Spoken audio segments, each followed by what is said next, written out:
Hi යාළුවනේ කොහොමද ඉතින් ඔයාලට ඔයාලව අදත් ආදරයෙන් පිළිගන්නවා මගේ YouTube channel එකට. අපි අද බලමුද ඩේලියා මලක් හදාගන්නේ කොහොමද කියලා.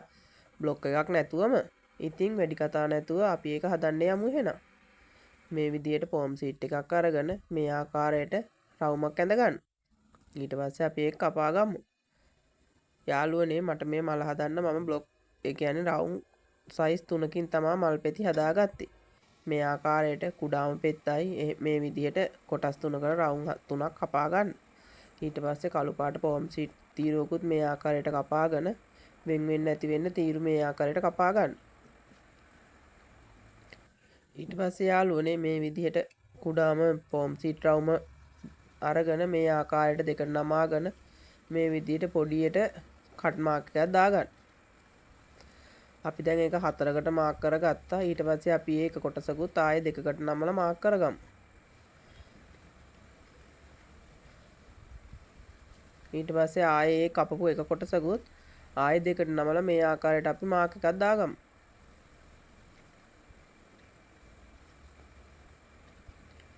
මං හිතනවා ඔයාලට මම මේ පෙති කපන විදිය පැහැදිලි ඇති කියලා.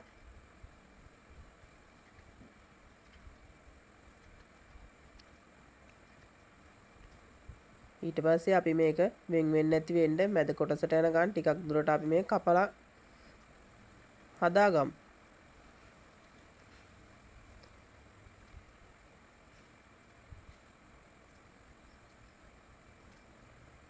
ඒ විදිහට කපාගත්තු කොටස් යාළුවනේ මේ තේරෙනවනේ යාළුවනේ ඔයාලට. ඊට පස්සේ මේ ආකාරයට අපි මල් පෙත්තක් හැඩයට කපා ගමු.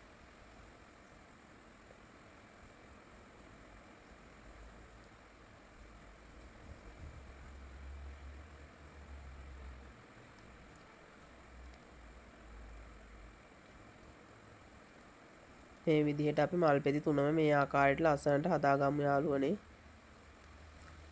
මේ පැත්තේ විදිහට කපලා අනිත් පැත්ත හරවලා අනිත් පැත්තත් ඒ ආකාරයටම කපා ගන්න.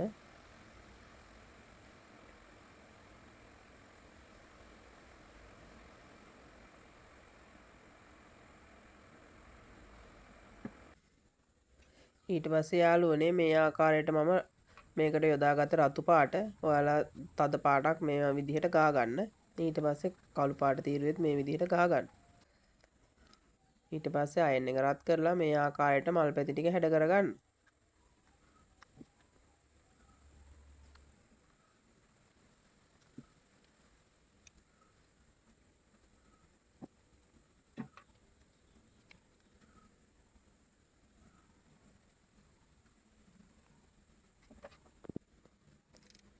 ඉතින් ඊට පස්සේ මේ විදිහට කම්බියක් අරගෙන ගම් ගාලා අර කළු පාට තීරුව අපි මේ විදිහට ඒ කම්බිය වටේ ඔතා ගමු.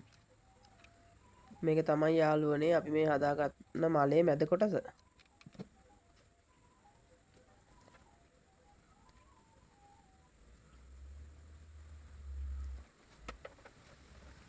ඊට පස්සේ අර කුඩාම මල් පෙත්ත අරගෙන මේ විදිහට කම්බියට සම්බන්ධ කරගමු.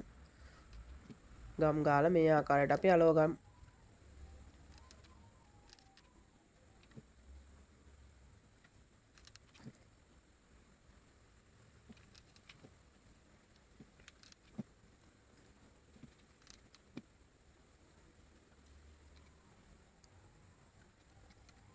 ඊට පස්සේ ඊළඟ මල් පෙත්තත් මේ ආකාරයට ගම් ගාලා අපි අලව ගමු.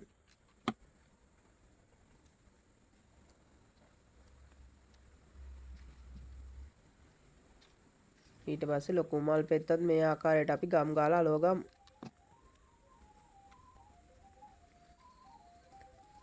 මේ විදිහට තමයි යාළුවනේ මං ඩේලියා මල හදාගත්තේ.